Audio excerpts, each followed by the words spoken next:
রাজ্যে রাজনৈতিক পট পরিবর্তনের পক্ষে অবস্থান গ্রহণ করলেন ঘাটালের পরিযায়ী শ্রমিকরা। একজোট হয়ে পরিবর্তনের ডাক দিলেন পরিযায়ী শ্রমিক সংগঠনের নেতা এস আলম। ঘাটাল মহকুমার বিপুল সংখ্যক যুবক বর্তমানে ভিন রাজ্যে কাজ করেন।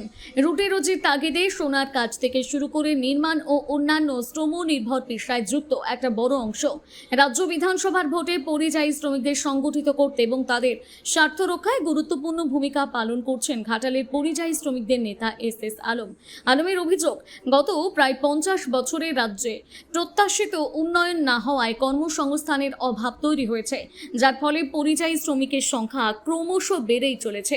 তিনি দাবি করেন, আমরা পরিবর্তনের জন্য ভোট দিতে এসেছি। রাজ্যের মানুষের মধ্যে দীর্ঘদিনের অসন্তোষ জমে রয়েছে। নানা ধরনের বাধা হেনস্থা সত্ত্বেও এবারের ভোটে পরিযায়ী শ্রমিকরা একজোট হয়ে পরিবর্তনের লক্ষ্যে এগোচ্ছে। তিনি আরও উল্লেখ করেন, রাজ্যে এমন পরিবেশ তৈরি হওয়া উচিত যাতে শ্রমিকদের আর ভিন রাজ্যে যেতে না হয়। আমরা চাই মানুষ নিজের মাটিতে কাজ পাক, পরিবারের সঙ্গে থাকতে পারুক, এই বার্তাই দেন তিনি। রাজনৈতিক বিশ্লেষকদের মতে পরিযায়ী শ্রমিকদের এই সংগঠিত অবস্থান এবং ভোটে সক্রিয় অংশগ্রহণ 26-এর বিধানসভা নির্বাচনে বড় ধরনের প্রভাব ফেলবে। এখন ভোটের ফলাফল কোন দিকে যায়, বিশেষত গ্রামীণ অর্থনীতি ও কর্মসংস্থান ইস্যু এবার ভোটের কেন্দ্রে উঠে আসছে। ঘাটাল থেকে অভিজিৎ সাহার রিপোর্ট, সানন্দা নিউজ। আমি তো মুসলিম, আমি নিজে পরিবর্তনের জন্য ভোট দিচ্ছি। আমি বলবো বাংলার প্রত্যেকটা মুসলিমকে সচেতন হন। কেন সচেতন হতে বলছি, যে আপনাদেরকে যে জুজু দেখানো হচ্ছে, এই জুজুতে আপনারা জুজু দেখবেন না। পশ্চিমবঙ্গে মুসলিমদেরকে তেজপাতা মনে করে ইউজ করা হয়, কিন্তু ভিন্ন রাজ্যে আমি যদি দেখি, মহারাষ্ট্র, গুজরাট, রাজস্থান, দিল্লি,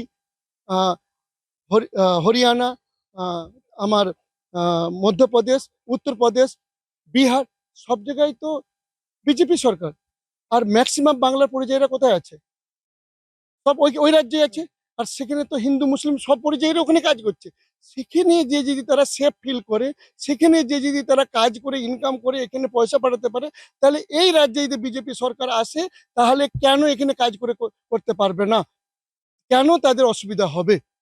এখানে শুধু খালি জুজু দেখানো হচ্ছে, এবং তাদেরকে জুজু দেখিয়ে তাদের ভোটটা নিয়ে নিয়ে তাদেরকে বলবে আবার যাও তোমরা ভিন্ন রাজ্যে, ওখানে যে কাজ করো। আরেকটা জিনিস আমি বলবো, এই যে কটা রাজ্যের নাম বললাম, এই কটা রাজ্যে যে দেখে আসেন, বলুন তো আমাদের সিএম কে, মমতা ব্যানার্জিকে, কিংবা ওনার পার্টির লিডারদেরকে, যে ওখানে মুসলিমদের কিরকম পরিবেশ পরিস্থিতি, তারা কত উন্নয়ন করেছে। সেই উন্নয়ন কি আমাদের পশ্চিমবঙ্গের মুসলিমরা করেছে? আমি তো একজন নিজে মুসলিম, আমি ফিল করি এই পশ্চিমবঙ্গে আমাদের কি কোনো নেতৃত্ব আছে? মুসলিমদের কোনো নেতৃত্বই দেওয়া হয়নি, কোনো ক্যাবিনেট নেই বাঙালি মুসলিমদের, কোনো বাঙালি মুসলিমদের কোনো অধিকার দেওয়া হয়নি। তাহলে তাহলে যেখানে 3.5 কোটি মুসলিম পশ্চিমবঙ্গে, তার মধ্যে আমরা প্রায় বাঙালি মুসলিম 3,25,00,000, আমাদের কোনো এখানে অধিকারই দেওয়া হয়নি। আর উনি বলছেন যে মুসলিমদের জন্য উনি সবকিছু করে দিয়েছেন, সবকিছু করে দিবেন। এসব মিথ্যা কথা। যারা বোকা মানুষ তারা বুঝবে। এস সালেমের মতন সচেতন মানুষ এই বোকামিতে পা দিবে না, এই ফাঁদে পা দিবে না।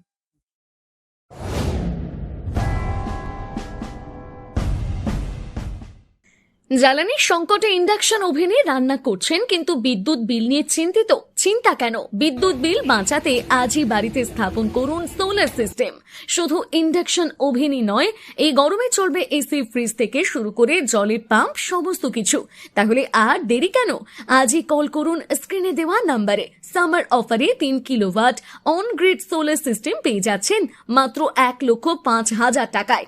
অপটিনেট solar solutions, Keshiary school road, পশ্চিম মেদিনীপুর। কল 9609003636 অথবা 9832103636। আপনার ঘরেও আনুন সাশ্রয়ের আলো। আজই কল করুন অপটিনেট সোলার সলিউশনসকে। নিজেকে আপডেট রাখতে ফলো করুন সানন্দা নিউজ।